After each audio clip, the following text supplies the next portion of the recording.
So, welcome to Pop Culture Addicts. Our guest today is Stephen Perkins. Now, you may know Stephen best for his time in bands such as Jane's Addiction, Porno for Pyros, but we also have him here today because I'm very interested in talking to him about his new project, which is called Halloween Jack.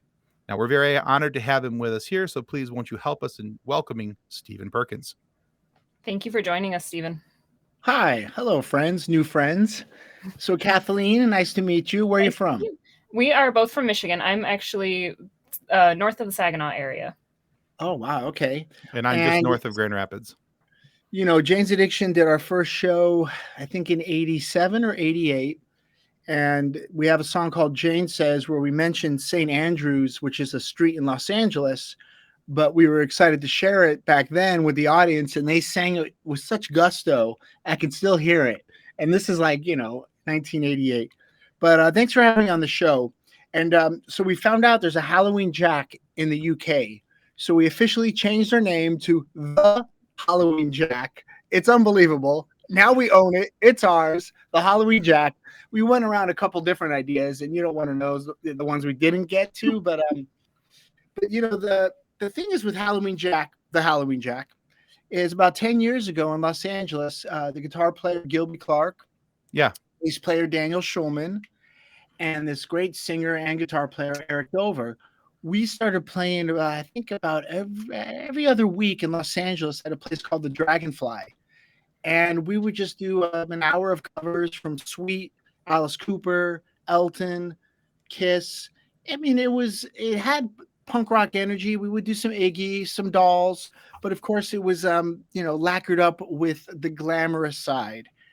And we added a lot of muscle to the versions that we do, and that's right. What it was fun about what we did. We didn't replicate the original. We took the original, made it ours. And when things kind of slowed down, I got on tour. I think Gilby left town. The bass player, it plays with Garbage. What happened at that point, we just put it to bed. But about 6 months ago, the guitar player from the New York Dolls passed away, Sylvain Sylvain. Yeah. And I thought, I'm taking a shower and I'm washing my hair, not much of it. And I said, didn't we do a great version 10 years ago, a recorded version of Trash? And so I called Gilby. He said, yeah, actually, he's got it. So we did one of those wonderful pandemic Zoom videos where each band member was in their own studio, similar to this. And you pantomime or, lip sync to the track, and our friend Mark Armontano edited together with some slices of the Dolls, and we put it out as just a kiss and a prayer to Sylvain and the whole family, and that sparked an interest in each other again. Let's do the Jack. Let's play Halloween Jack shows as soon as we're able, and that's kind of how we kind of stirred the pot. That was about 6 months ago. All right. So there you go. That's the beginning of it. That's the tip of the iceberg. If you need more, you can ask, of course. Well, since we're already talking about it, I was going to ask you about this a little bit later off in the show, but let's go ahead and ask you this question now. So I'm always interested in backstories and where people get like the name of the bands from and all these things. So Halloween Jack, I'm assuming that's in a David Bowie homage. That's right.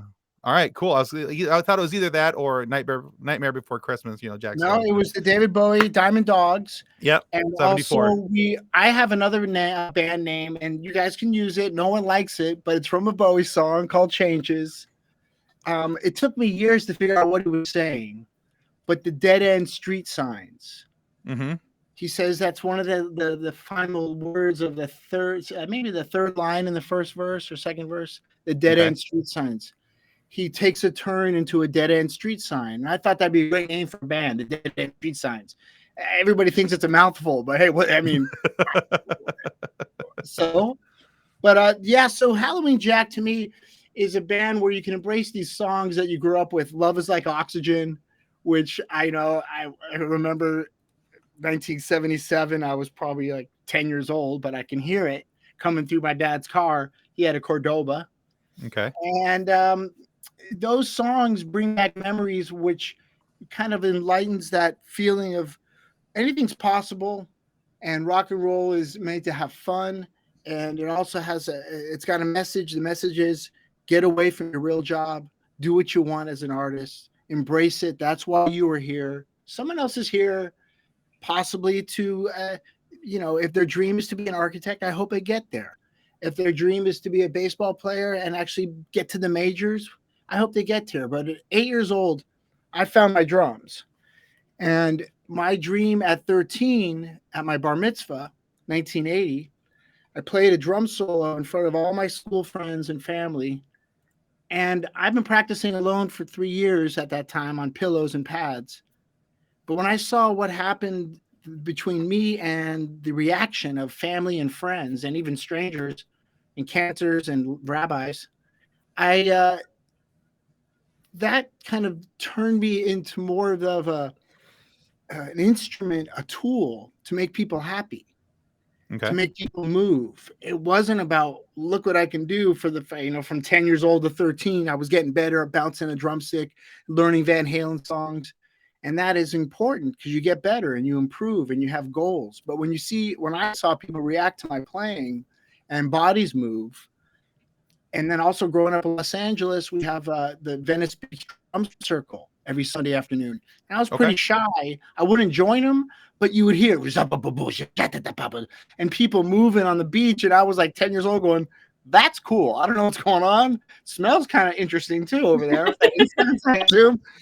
But and so there's this tribal magnet that's coming out of me, and drum circles and the recognition of rhythm in art, like MC Escher, who does the ducks, white and black, and recognizing shadows and the way the world plays with rhythm. All this goes into my drum, I guess, trying to pull this drum energy, like I say, a tool. Be aware of earth and sea and people and conversation, and then hit them and get them to relax and move. If it's 5 minutes, 5 hours, that's what I can do best on this earth. And when you're in love, nothing else matters, but it's hot and cold. Right. When you're a dad, my kid's 11, he needs me less and less. He was an infant, he needed me all the time. Now he wants me to back off. So, okay, so what am I? I am here as a dad, a husband, a friend. Yes.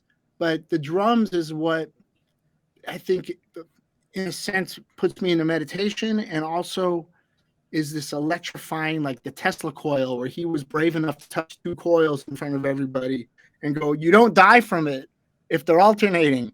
And, he was born, Tesla had a fever for 3 days where he went blacked out. When he came to, he had 6 or 7 inventions in his head. Right. I don't know how it happened. Is he ahead of his time? Was he ahead of his time? Did something touch him? But sometimes when I'm playing, it's not what my hands and feet can do or what I think of. It's just letting go and letting those Tesla coils go through me, and then seeing people moving. And then that's the energy, like Tesla was showing, the lights are on. I can make people's light go on. And that's really, I think, my journey. I'm not there yet. I'm a student of it all, but I'm open to it. And just like you see, one of the if Muhammad Ali inspires you, or if an astronaut inspires you. But when I think about drumming, I think about Einstein meeting Bruce Lee. Really, really think about what you're doing, right? Really think about it all. That MC Escher fitting the puzzle. Yeah.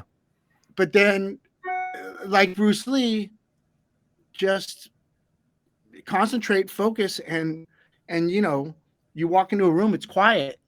When you start playing drums, it could be you're piercing the quietness, you're violently breaking the silence, and you're not a musician who gets to brush it like a strum or a chord. You have to make sense of this drum set. It could be quite violent, which is okay. It could be quite gentle and pillowy, and soft. But it's really affecting the air in the room and the feeling. And I practice a lot alone, but I get off with other people when they see and hear me. But I practice alone, so I'm good when I get in front of people. Sure, makes sense. So with your drum kit, I mean, your drum kit has to have evolved with you. I mean, that's just that's how Good musicians point. work. Yeah. So looking at some of the previous videos, your setup for Infectious Grooves in the video Punk It Up and Violent and Funky, compared to the kit that we see for the Halloween Jack. So do you ever look at your kit and think, oh no, that's not right? Or what if I change this? Or do you have it perfect now? No, man, everything's a change. It's almost like going out to dinner.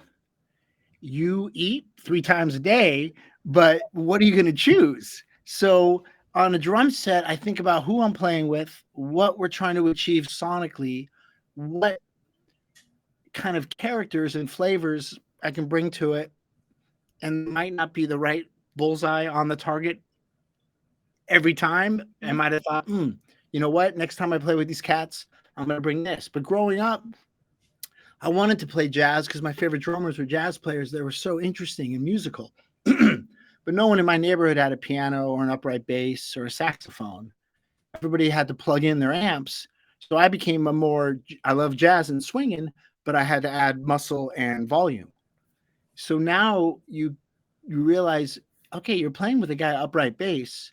You're going to change your cymbals. You need something quiet, something that doesn't take up too much real estate. Mhm. You're going to put a big pillow in your bass drum so you don't have a subsonic sound in the room that's going to swallow up his upright bass when he's trying to be musical and your kick drum's all, pushing him out of the way.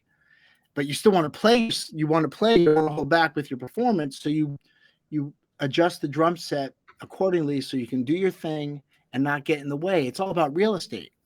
It's about choices. And if you play a lot, you're taking a lot of real estate. That's okay. But then think about how to deliver the sound of your instruments. So all that, if it's very busy, fine.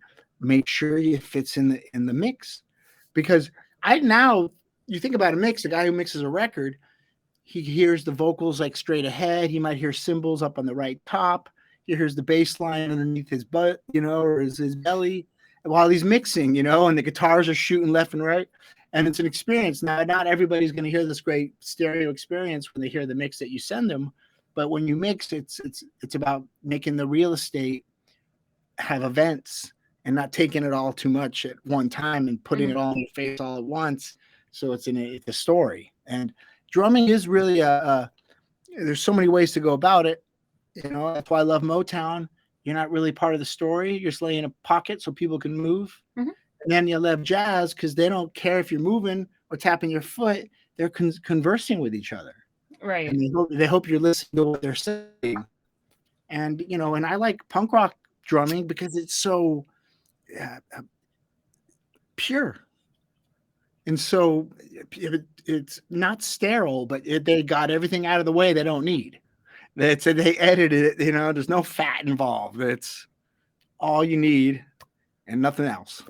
So I love taking, and then of course, African and Latin and East Indian rhythms and American Indian rhythms, and not trying to learn them correctly, just infusing it all like a new chef that's not going to try to do a traditional dish, but make something new, and it might not be the right thing for everyone's taste. And that's good. I don't want to be a drummer for everyone's taste, though it'd be nice to be.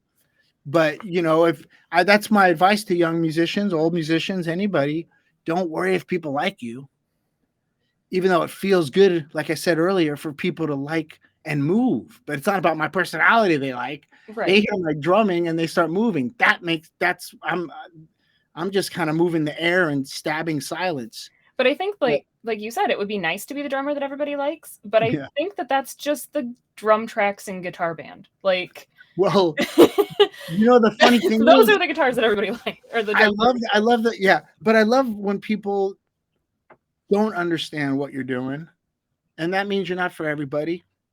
And the worst thing ever back in 1986 when Jane's Addiction was playing was getting good reviews from 40-year-old men, because why do they like us? These people shouldn't like us.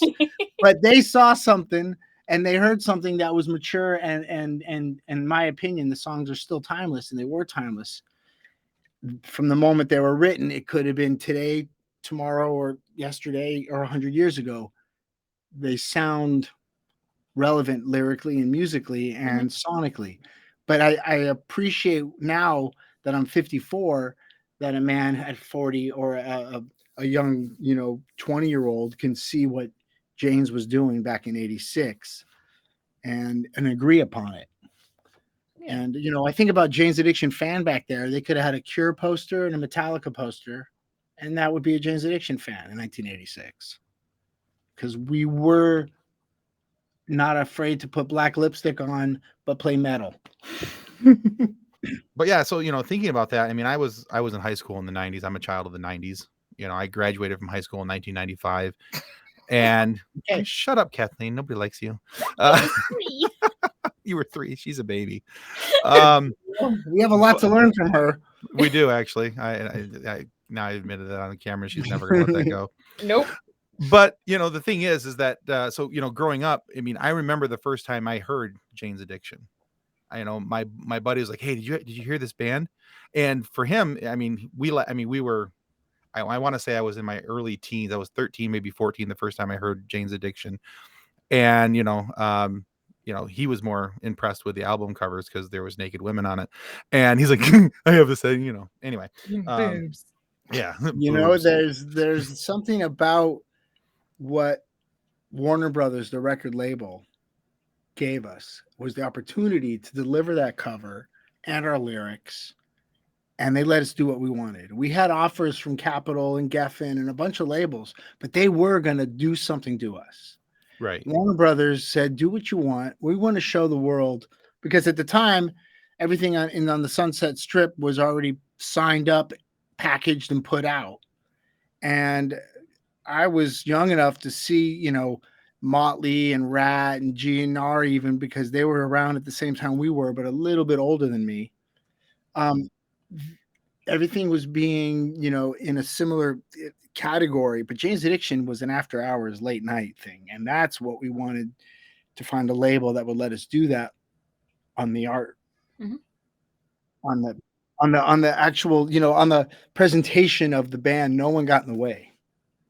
That's kind of cool because back then it was all, from what I remember, I mean, that was the like pinnacle of in the late 80s, the pinnacle of hair bands, and for you guys to come out, you guys were the complete opposite of what those guys were doing. And so you guys, not that you stuck out like a sore thumb, but you guys did stick out. There was a noticeable difference between what you guys were doing and what these other bands were doing. And so when he brought home Nothing Shocking, and he played that for me, and I was like, well, this is really cool. Because my brother grew up, he was listening to hair bands all the time. He was real big into like Rat and Poison and Motley and all those guys, because those were the bands of the time. And well, I'm 54. How old is your brother? Let's see.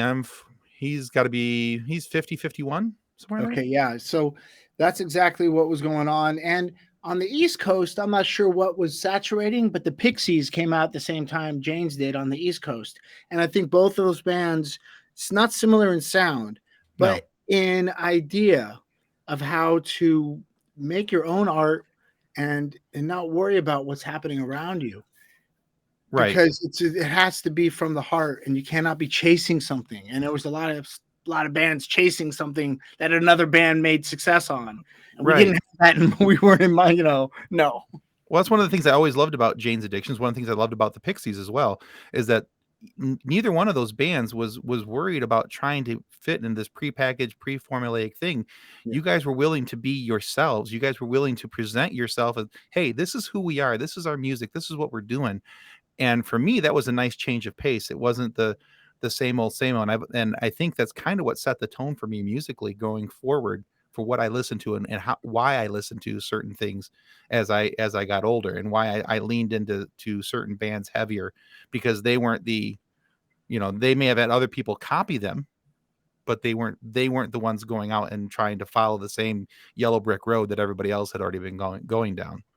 And I love, Tommy Lee is one of my heroes, and I got to be in a band called Methods of Mayhem. So me and Tommy Lee did double drumming, and it was incredible. It was beautiful. But I think he was the top of the pyramid when it comes to that rock and roll drumming. But after Jane's Addiction, there were so many different types of drummers. There was Primus with Tim. There was the Pumpkins with Jimmy. The Pearl Jam had 3 or 4 different drummers. And, then you had, of course, I think his name was Dave Grohl from the Nirvana, and the guys that all worked together. And, the whole movement that was Matt Cameron. everything that was coming out of Seattle was just had gusto, and Yeah. every drummer, and then Danny Carey from Tool. I mean, Mhm. there were so many great drummers, and it was like, everyone had their own flavor. Yeah. And it was a really cool time for musicians, and I think especially in the rhythm world. And Jane's Addiction and Porno for Pyros. And of course, when Jane started, there was Fishbone Records and Chili Pepper Records, and we were Mhm. doing gigs with them. And there was this sense that if you wanted to do it your own way, no one's going to stop you. Just don't be looking to chase somebody else's and ride, their glory and maybe jump on their wave. So I appreciate that we made that punch into your world.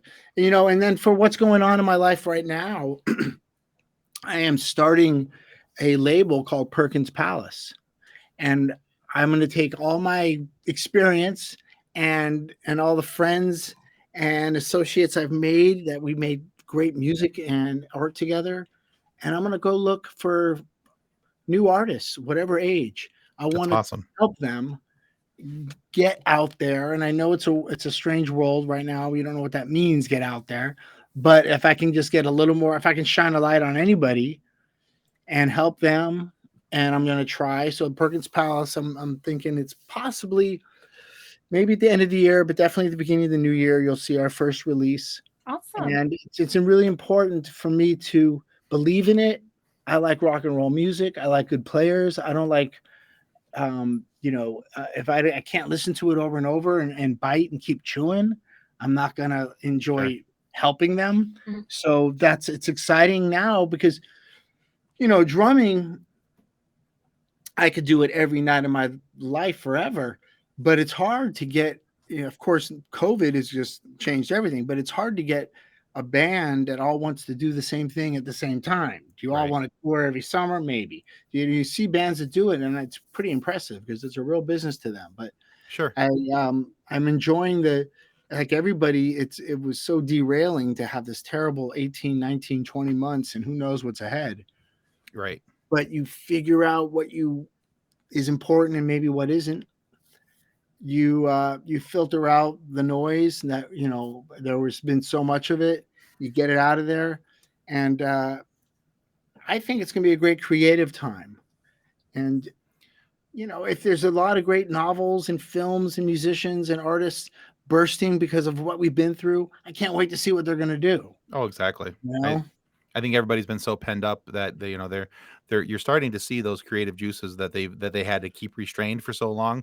They're Yeah. starting to burst out right now, and things are starting to kind of break free again. And you're seeing, screenplays getting turned into movies. You're hearing about this left and right. You're hearing about new bands hitting the airwaves Mhm. and all That's these different artists, coming through because now they're able to do something with it. So I think that's really cool. And actually, I subscribed to your YouTube channel today as I was watching Trash. Okay, good. Well, And, you can see that the band has a good time playing these tunes, and oh you yeah. start to remember what a great band the New York Dolls was when you hear that song. Mhm. Damn, that's a good song. And also with I guess the hope that Jack can get to work is it feels good to think about getting together with those guys, getting on stage and just making noise with our toys. And like everything else in this world, that hour on stage, it's happiness is a cloud, right? It just floats by. Right. And so I'm just looking for more clouds of happiness to get my life, I want to get cloudy with happiness because it's really important to add these great, moments where you're surrounded by people making music and people are happy. If that's what you do for a living and you don't get to do that a lot, you start to like shrink. Mhm. That's why you really want to do that for people. When you're And supposed to be on stage, you're supposed to Yeah, be on exactly. stage. Sometimes I feel like a basketball player that just does free throws all day at the gym, but never gets to the game. He's no game, man. Damn it. Oh, that's awesome.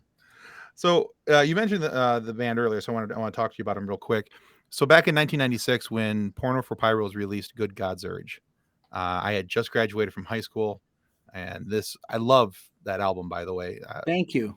Tahitian Moon and Kimberly Austin get played on the regular at my house. That's kind of those are kind of in the regular rotation. Those make it into trip mixes for cars, and when I'm out on the road, long travel and all that stuff. So I was always a big fan of Porno for Pyros. I didn't see them as an extension of Jane's Addiction. I saw them as a different band because they were totally different vibes.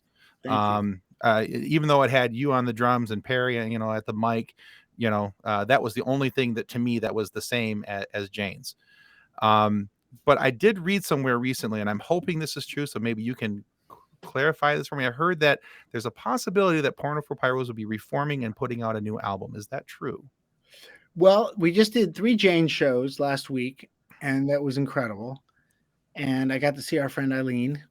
But me and Perry, of course, love the music. And me and Pete DiStefano, the guitar player, have another band called Hell Ride, which does Stooges covers with Mike Watt on bass. So me and Pete see each other quite often. But there's a lot of Porno, I guess you can say, unfinished business. So I would like to finish the business. We've got songs, we've got ideas, and I think it's time. And there's definitely that urgency. How this world is moving so quick. This year's already cooked. Oh yeah. And I mean, okay, now the next year's around the corner, and I am a big fan of what's happening in the next 3 months.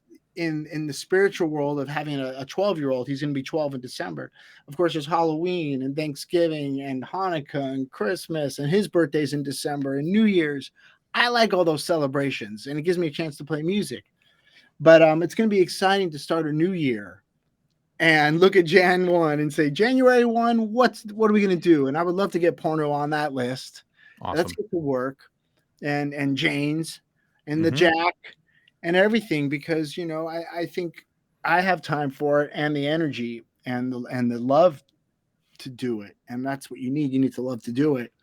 I think that's probably the most important part right there is the love. There's Porno tunes and there's friendships, and you put those together, there's a future, And I also think at Good God's Urge record, for me, the highlight, because of when we made it, was a song called Porpoisehead. It's the first song on the record, but the band Love and Rockets, that's basically Bauhaus without Peter Murphy. So you have David J on bass, Kevin Haskins on drums, and Danny Ash on guitar. They came up to the studio, and we made Porpoisehead together. So it's really Love and Rockets and Porno together on that track. Oh, that's cool. And that track to me is really the step forward sonically, because we were so give and take. We really listened to everyone. There's so much room for each other, but there's 6 people on the song. And also the memory of hanging out with the guys for 2 days, making a song with some of my heroes. So if you haven't checked out Porpoisehead in a while, take a listen. I like to trip out on it. I think it's one of the coolest ones. Oh, I'll be listening to that as soon as we're done here today, just to kind of go back. And because so we have another podcast that Kathleen and I do together called the Funny Science Fiction Podcast. And one of the things I love about that show, because I'm a big sci-fi nerd. I love Star Wars and stuff like that. And so, we have people come on and it's stuff that I'm not exactly a fan of, or that, I didn't see in a certain way. People say, well, watch it from this perspective. And that adds so much to it, because now I'm able to see it or hear it from somebody else's perspective. And so I'm going to go do that now. Well, not right now, but now with Porpoisehead, and I'll go back, check that out and say, okay, well, this is what Stephen was saying earlier. I'm gonna go listen to it from that perspective. So Pete DiStefano does the real pretty guitar picking. Danny Ash is doing the incredible sound effects. I'm playing drums and timpanis. Kevin, who is just an incredible, his ears as a drummer are so fine-tuned. He picked out all these electric sounds and played electric pads. And then we had David J on bass, which was this real sweeping, it's like a feather floating his bass line. And Perry's lyrics is superb. So that's Porpoisehead. And so Kathleen, what do you play an instrument, or what do you do besides hang out with this man? So I play piano, but not frequently. I'm actually a vocalist. I was in choir from 3rd grade through my senior year. My mom actually plays in an adult wind band, so she's a percussionist in an adult wind band.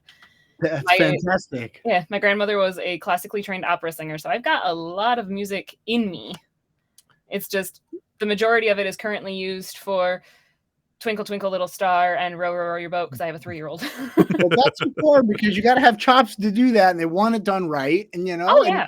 and you got to do it. Now, I've been reading some, like, when I read with my son, I try to take on these characters. He's like, Dad, just read it. I'm like, no, I want to be voices. Well, you have to act it. I can't read really without that, But so when you grew up, what did you listen to? Opera or what? A little bit of everything. My dad was older. My dad was 47 when I was born. Okay. My older siblings are 12, 10, and 4 years older than me. So I was kind of an afterthought.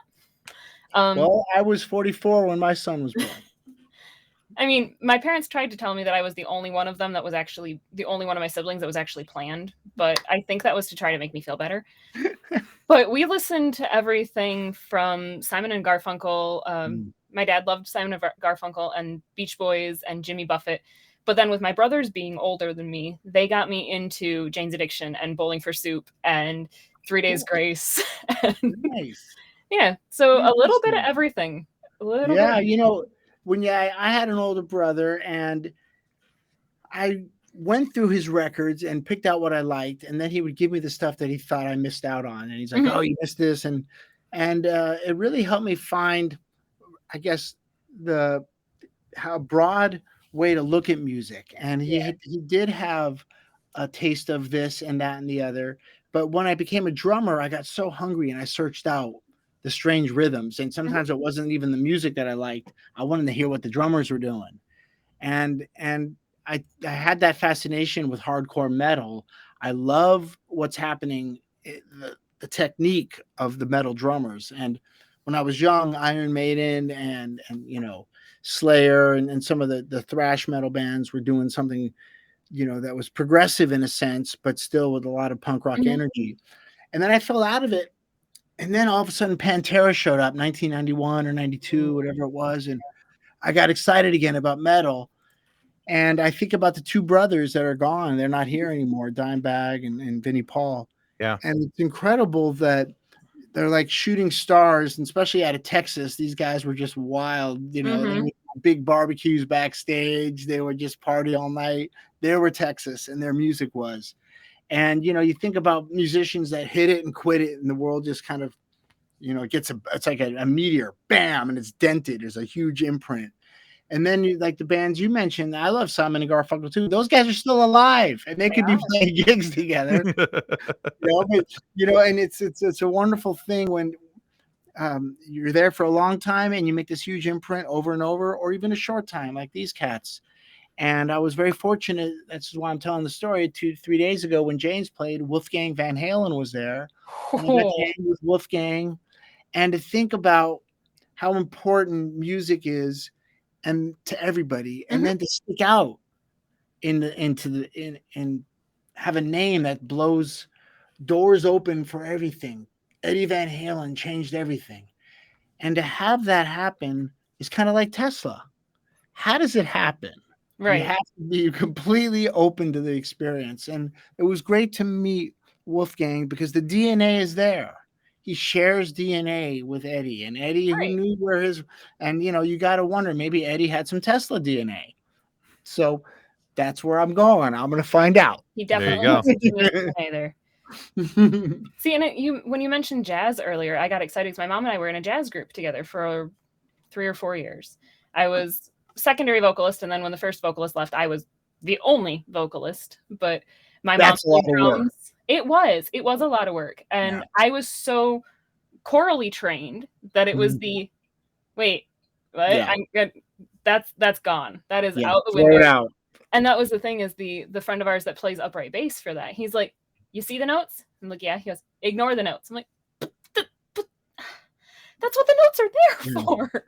He's like, it's a guideline, right? And then you can play around all the rules when you go to jazz. And the confidence there to pull it off too, because you have to have a good time with it, but you got to be quite serious. It's an art, and you don't want to, just throw, ink at the page and go and rip it up and throw it away. No, it's your voice, it's your reputation, it's you, and it's important because when I embrace a situation and I don't feel comfortable, Mhm. how do I pull it off with confidence and Right. not hear hesitation, even the slightest hesitation? You know how, because that'll ruin everything. If you hesitate over and over the whole night, it doesn't. You're gonna hear it. You You know. miss one beat and Yeah, messes it's everything up. over. Yeah, because it's like the butterfly effect. Everything else is Mhm. just ah. So I really appreciate when musicians in the jazz world have that confidence to play around with the notes. Mhm. And it's not just being good at your instrument, it's having ideas. Yeah. And And the that's sometimes confidence to say that this idea is gonna work and then to go for it. exactly. And And so I guess somehow if it falls to pieces, you keep going and you call it a jazz solo. yeah, and you think about classical musicians, they can jam, but Mhm. of course their job, or even if they're working in an orchestra or symphony that's doing a soundtracks for a movie, their job is to be exact and to follow dictation Mhm. and deliver from tempo. Little slight nudges in the tempo is up to the conductor, not Right. you. A little volume nudge that you think should be soft, he's looking at you going, it's louder here. That's his opinion, but you're a tool for that. And you think about I will never know what Beethoven or Mozart's exact tempo was. They wrote moderate, or they whatever they wrote on the top of their piece. But a conductor now peaks. One conductor can do Beethoven's Fifth in 18 minutes. The other one does it in 19 Right. or 1840. Like, where's the extra 40 seconds? Well, Mhm. he slows things down or he speeds things up. It's up to him. And I really enjoy that you can do that with jazz. It's hard to do it with classical music, but the conductor can. Right. He can get jazzy with Beethoven. I was like, really? Yeah, he's jamming it. So on that same sort of topic, drums are the foundation and bass is the heartbeat of every band. That's just Fact. how it works. But you've had the opportunity to work with a lot of very talented bassists over your career, from Eric Avery, Robert Trujillo, Mike Watt, Daniel Schulman. Yes, my husband did the research because he's a bass player, and he's like, he worked with these people.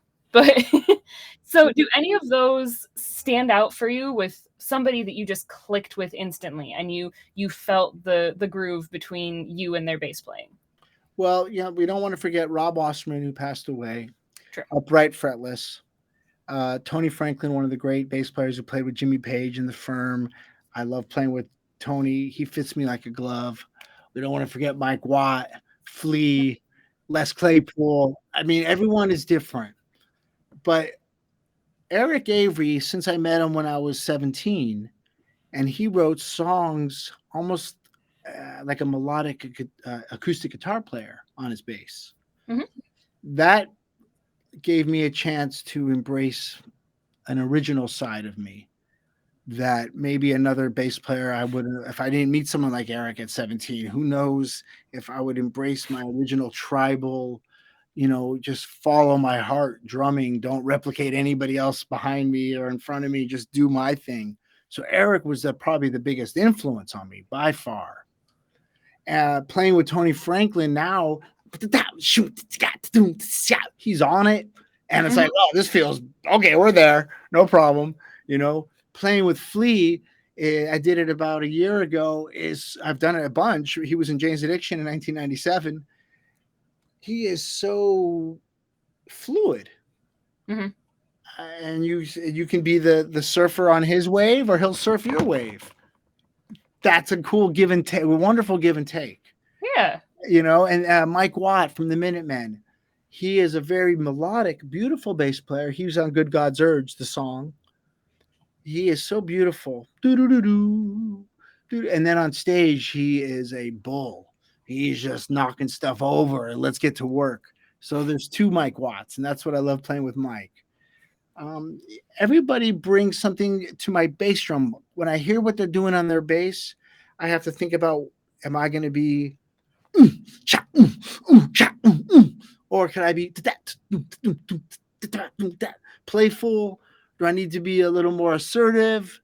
Is he playful? Then I'll just lay it down. If he's not playful, then I can play. And so, I get these opportunities. It's like, cool, I'm on a bumpy road now. Oh, and now Mhm. I'm in a sand dune. And now so you really kind of just listen to what they're giving you, and they listen to you. And I think that's the beautiful rhythm section. You work together like that puzzle, like the MC Escher. Yeah. Nice. But Les Claypool was a long time ago, but we laid down something that was so linear that he made me play quite less, you know, less of like Tarzan letting go of the rope and flying through the air recklessly. Mhm. It was more about driving down the bullet train highway with him, you know. So and it's cool to have opportunities to let them influence your playing, and then the next day think about what happened, Mhm. and you go, that could be cool. I'm going to try that next time with another bass player. You Yeah. know? Nice. So throughout the course of our conversation today, you've mentioned a lot of different, musicians' names and things like that. So it had me thinking about the Halloween Jacket being a super group, because you have people from, it really is. I mean, come on, you got people from Jane's Addiction, Guns N' Roses, Garbage, Jellyfish. Those are people from 4 different bands, and you're all coming together to do something awesome. But I also think of this kind of like fantasy football. If you could draft your own super group, so that you would have somebody that you would want to listen to, who would be in that group and why? Well, my dream is to play with Peter Gabriel, and I think he's got such a way of painting a picture with his words, Yeah, and Gabriel's awesome. also the delivery of the production it covers the whole globe. He's English, but you don't know where he's from or what year he's from. And Yeah. if I could work with Brian Eno, and Hmm. Brian now is a music producer and a music maker. He was the keyboardist for Roxy Music back in the Hmm. 70s. But he made and of course produced great Bowie records, U2 records, his record, which Hmm. changed my life, which was called Taking Tiger Mountain by Force or by Strategy. And if I can work with those two and let them just mold me, and I don't care if we have turntables, basses, guitars, keyboards, just let's make some music together, because I think that would just make me more aware of what I can and my strengths and my weaknesses. I would really just become quite aware of what I can I do this with the guys that changed the soundscapes for the last 40, 50 years? Mhm. What am I going to bring to the table? That's what I'm excited about, is what they can do to me. And and then if it was a rock and roll band, I mean, there's so many great players that have guts and they tear. And I think that's exciting. For me, the best punk rock band, there's two of them. I think that the Bad Brains do it the best, and then the purification of the Fear record. If it had Bad Brains and Fear, if I can be in a band with any of those cats just for one song and see if I can rise That'd to be the awesome. occasion. And I think the musicians of the new generation. I'm playing with a cat named Derek Day. He's 26. I call him the art bird because anything you give him, he turns into art and he flies with it. Nice. And here's an example. We were in Warsaw for a 3-hour layover with the band Think Floyd or Think X. And everyone's like, let's go get something to drink. I'm going to I'm going to read. I'm going to call my wife. Where'd Derek Day go? We couldn't find him. All of a sudden, this cat goes rolling by. He found a wheelchair, broke out his acoustic guitar, and starts doing flamenco Spanish songs and singing to the old Polish people in Warsaw. And even the TSA guys with the machine guns are like, yeah, he's pretty good actually. I was like, this is the kind of guy that makes art out of like a 3-hour layover in Warsaw and entertained us all. And those are the kind of cats I want to find on this earth to turn me on, because that's how I feel. If you have time on earth, what are you going to do with it? And I was trying to explain, and my son gets it. Time is relative. if you got a hot match at your finger for 10 seconds, it's going to take a long time. But if you're kissing your favorite person in the world on the lips for 10 seconds, it goes by quick. It's only 10 seconds either way. It's what you do with those 10 seconds. It's what you do with 10 years and your 100 years. And so I'm trying to spend my time enjoying it. And yeah, when you're having fun, it goes by fast. Okay, cool. Let my life go by fast, but for many, many years, you know? No, it's fantastic. Oh, goodness. This has been so much fun to talk to you. Like, oh, cheers. My brain is like reeling a little bit still. It's been a blast. So we can't just talk about the past. I mean, you've done a lot of really, really cool things with some really awesome bandmates. And you mentioned your production company. Yeah. And potentially a Porno for Pyros revamp. What else you got coming? Well, let's talk about it, because to me, I think the drum world is ready for something exciting. I don't know what it is. So I'm ready to embrace. I think it would be great to do find another drummer, and who knows what it means and what it sounds like, but really find a way to do 2 drummers and make something that sounds like one, and it's not too busy and it's powerful. Then add another musician or 2. And one of my favorite keyboardists is Money Mark. Mm-hmm. And I would love to hand him a drum symphony, but there's still room. Like I said, there's real estate, so you can't take it up all. Right. But I would love to have this incredibly musical freight train of drums, and then add some interesting sounds and make that more of a, I guess, in a sense, an experience for a listener, more than songs, more than, something you can, oh, that's my favorite part right there. No, it's like a chant, it's tribal in source, mm-hmm. but also pulling from technology, so we don't miss out on all the opportunities that can deliver. I mean, I don't always think that a sub, an 808 is going to work in a rock band, but it does work for hip hop and R&B because the real estate's available, Right. So that's what I'm really want to be aware of, is make a marriage of 2 drummers where we're both aware of the real estate of the hybrid of electronic subs and tingly tops and acoustic natural drums, and then find someone and put a soundscape on that.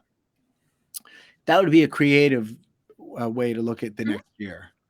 And then with the Perkins Palace label, my goal is to get 3 artists a year. That'd be wonderful, because that'd be a lot of work, and I don't want to miss any opportunity to do it correctly, so I don't want to take on too much. Mm-hmm. But it's really a goal of mine to become more interested in turning the rock over and looking at things differently, and see if I can find something there that maybe I would have passed up. Not, a business opportunity, passed up on a spiritual sense. And I think now that I'm 54, what is not the second act, but what is shit, I'll go to 108. So what's the next 54? Let's go there. Exactly. What's the next chapter? Where are we going with this? Yeah, I'm halfway home. There you go, buddy. So I only have one more question, and it just came to me just because I'm curious. What is your cymbal brand? I'm a Zildjian endorser, and I've got many different types of cymbals back there and gongs. All the companies make great sounds, and it's about relationships. Mm-hmm. I have a great relationship with Zildjian. I love the people that own it, run it. I was very fortunate to meet some of the real Zildjian family members. A lot of older cats. They've a lot of them passed on, but the Zildjian name lives there.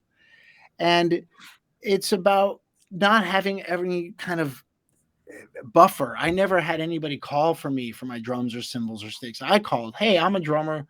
Here's my record. Mm-hmm. I love playing, and I don't want free stuff. I just want to play your stuff.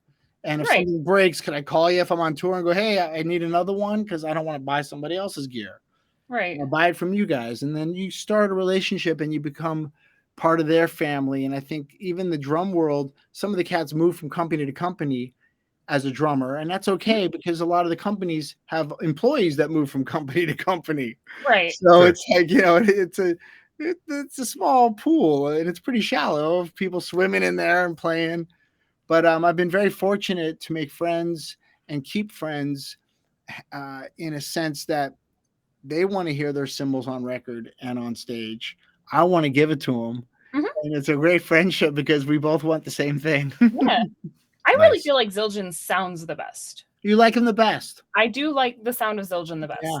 I can. Like I say, everyone's making great gear, Mhm. but there is the sense that the formula that they use has been replicated by everybody, but they've got the old pizza ovens in Boston. Now they got it's kind of more of a high tech layout, but they still have the old pizza ovens there so you can see them.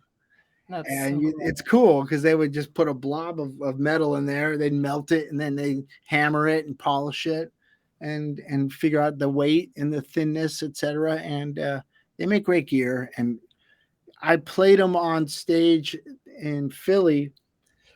And I was on a 4-foot riser, which is pretty high for me. It's usually a 2-foot riser. And my friend out front goes, "Man, those cymbals sounded great." And I said, "Yeah, well, I was actually up so high. My cymbals were probably about 8 feet up. And everybody could hear them like above, not only the way the PA was delivering them, but the way I think they were delivered to the room was just like not eye level. It was above your head." And it was cool to talk about cymbals. I'm happy you brought that up. Thanks. Yeah. Yeah. As the daughter of a percussionist, it was the, what? No, I need to know. That's a good question. All right, Stephen, thank you so much for being on the show with us today. We have enjoyed this so much. Very much. So Thanks, where Karen. can Thank you for our having me. viewers and our listeners find more about you and what you've got coming out? Well, let's see. If you want to see me and talk to me, it's going to be very hard. But you can go to the Stephen Perkins Drummer, my IG account, and Stephen Perkins for Twitter. I'm always posting about my favorite drummers and people that turn me on and why. And as far as what's coming up next, those are good places to find out. Jane's Addiction and Porno and my new label. Those will be a little bigger, more social explosion than my little personal stuff, I guess, in a sense. But I appreciate all the love you guys get. That was so ba-doom pa pa.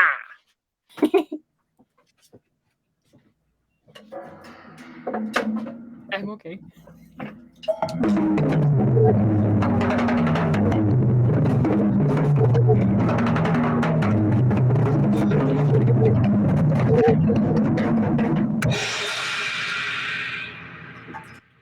I cannot think of a better way to end the show. All right. That may be one of the awesome. coolest things that's ever happened on our show. So thank you. That was very awesome. Thank you so much. And Have a great afternoon, guys. We're going to make sure that we put your Instagram and your Twitter in the episode description so that our viewers can find you. Thank you. And we want to remind everybody, too, that subscribing is the single most important thing that you can do to help us continue to grow, continue to get amazing guests, just like Stephen Perkins here today, to have these awesome conversations with, to learn so much about what he's done, what he's doing, where he's going for the next 54 years. So please subscribe. It means the absolute most to us, and it helps more than you're ever going to know. And just remember, kids, pop culture, it's all around you. It influences everything you do and in every part of your life. So be sure to come back next week. We're going to have your fix waiting right here for you. Thank you so much, Stephen. It was a pleasure, guys. It went well. That was awesome. Thank you. Thank you. Copyright 2024 FSF Podcast. Reference to any specific product or entity mentioned on this podcast does not constitute an endorsement or recommendation by FSF Podcast. The views expressed by guests are their own, and their appearance on the program does not imply an endorsement of them or any entity they represent. If you have any questions about this disclaimer, please contact us via email at info@fsfpodcast.com.